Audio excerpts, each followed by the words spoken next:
Pour vous faire le résumé de notre semaine. Le thème de notre semaine est tiré du livre de Deutéronome 30, verset 19 à 20.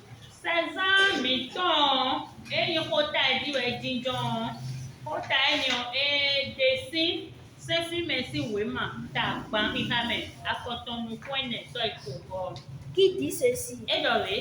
Choisis le bon chemin. Le lundi de 16h à 17h.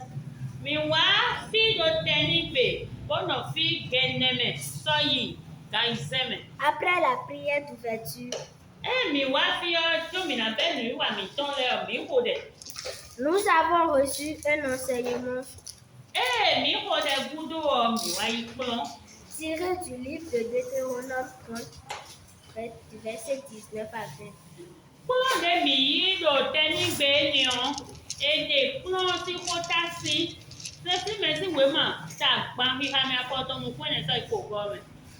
Qui a pour sous-thème Dieu nous donne le choix.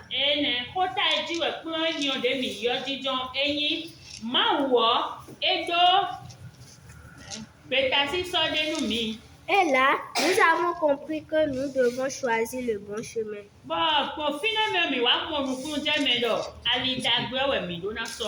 Qui est le chemin de la vie? Le mardi de 16h à 17h. Après la prière d'ouverture, nous avons reçu un enseignement tiré du livre de Deutéronome 30, verset 17 à 18.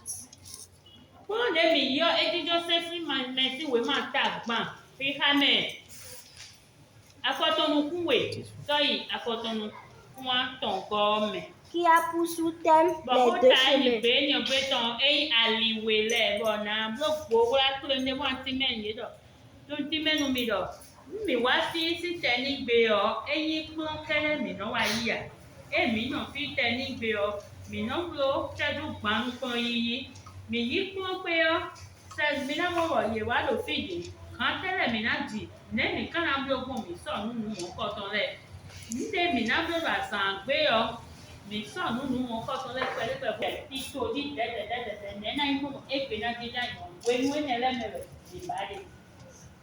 Et nous avons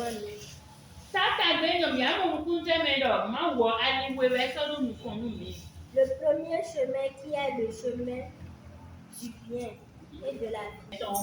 Le deuxième chemin qui est le chemin du mal et de la mort.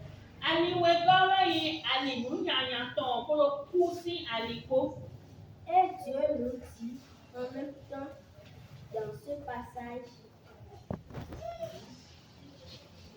que nous devons suivre le chemin du bien qui est le chemin de la vie.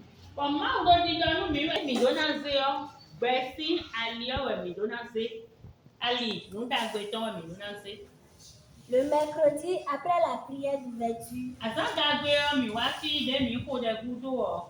nous avons reçu un enseignement tiré du livre de Deutéronome 30, verset 19 à 20.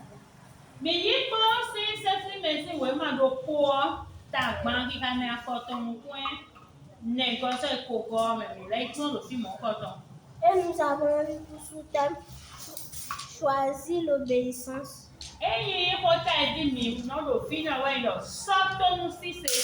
Et nous avons retenu que celui qui prend le chemin de la vie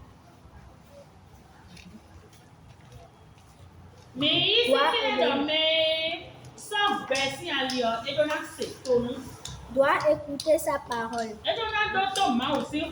doit aimer ses proches. Le jeudi, après la prière d'ouverture, nous avons reçu un enseignement tiré du livre de Marc 12, verset 30 à 31.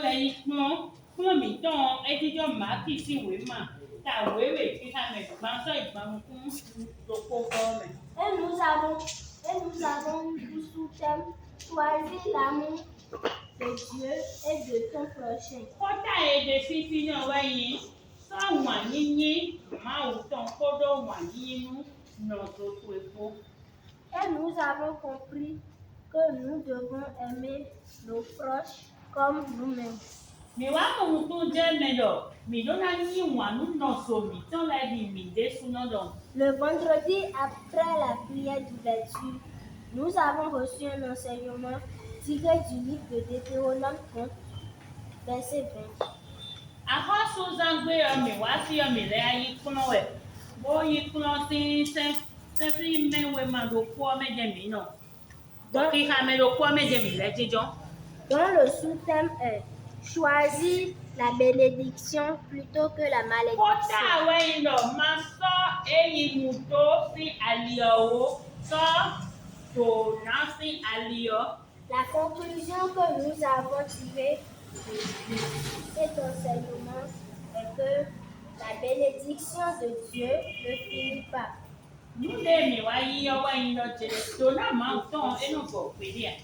Et pour l'avoir, il faut suivre le bon chemin.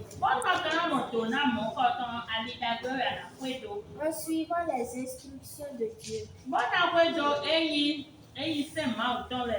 Le samedi, malgré la pluie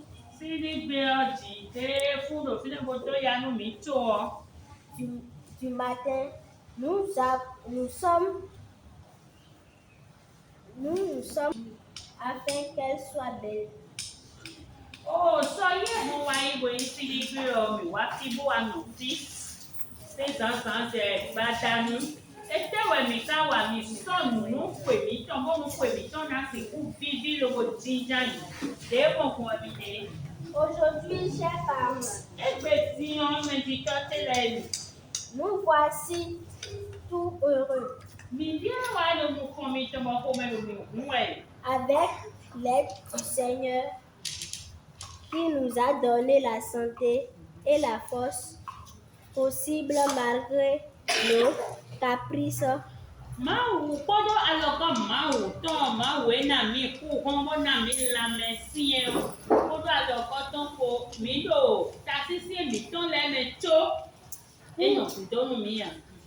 Pour montrer à vous, peuple de Dieu, que nous sommes des enfants prêts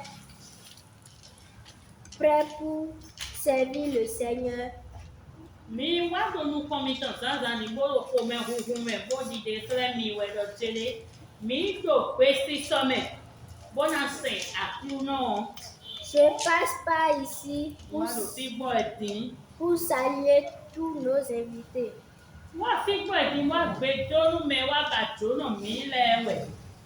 Qui malgré leur occupation qui sont venus nous soutenir.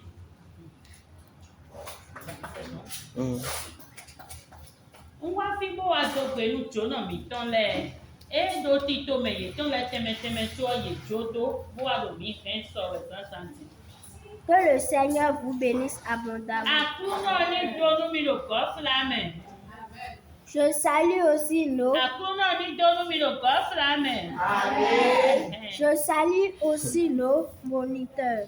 La do fi bo wa gbedo eyi me no phone mi lewe. Et monitrices. Moniteur moi sono nous.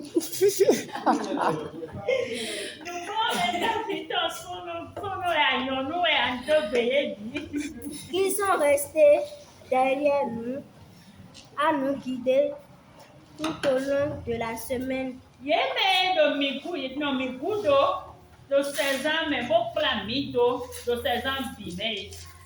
Que le Seigneur vous bénisse. Je salue aussi notre missionnaire et tous ceux qui nous ont soutenus dans nos répétitions. Que Dieu vous bénisse.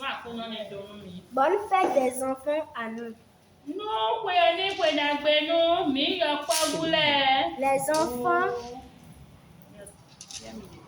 Les enfants et à vous, nos parents. Kwe d'agbenu mi yoko vule kolo mentita mi tole po. Au nom puissant de Jésus-Christ de Nazareth. Donc Jésus-Christ Nazareth aussi comme. Merci. Amen.